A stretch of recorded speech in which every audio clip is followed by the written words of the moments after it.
দর্শক, খান বা না খান, বিদ্যুতের বিল দিতেই হবে। না হলে এমন একটা সিস্টেম করেছে, বিদ্যুৎ বন্ধ করে দিবে। এই গরমে আপনি কষ্ট করে আপনার থাকতে হবে।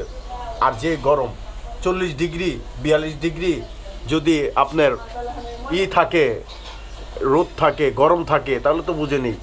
কিন্তু আগে তো এই সিস্টেম ছিল না। আগে সিস্টেম হয়েছিল 2-4 দিন 5 দিনের ডেট বেশি ছিল, আপনি ব্যাংকে যা দিয়ে দিতেন। আর এখন মনে করেন টাকা টাকা থাক বা আপনার কাছে থাক বা না থাক, বিদ্যুৎ বলতে খাওয়া থাকবে না থাকবে এটা সরকার দেখবে না।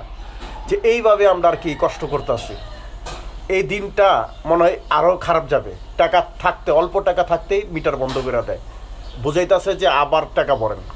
তো এই যে কষ্টটা মানুষের, মনে করেন এই যে 2টা মিটার চালাইতেছি না, 2টা মিটার চালাইতেছি না, মনে হয় 2টা বউ চালাইতেছি। কত বুঝছেন? মিটার চালাইতেছি না, 2টা বউ চালাইতেছি না বর্তমানে ভাই। তো সবাই মনে হয় এই পর্যায়ের সমস্যার মধ্যে আছেন। আপনারা জানেন আমাদের মতো যারা পল্লী বিদ্যুৎ চালান তারা কত বড় বাস খাইতেছেন। ধন্যবাদ সবাইকে।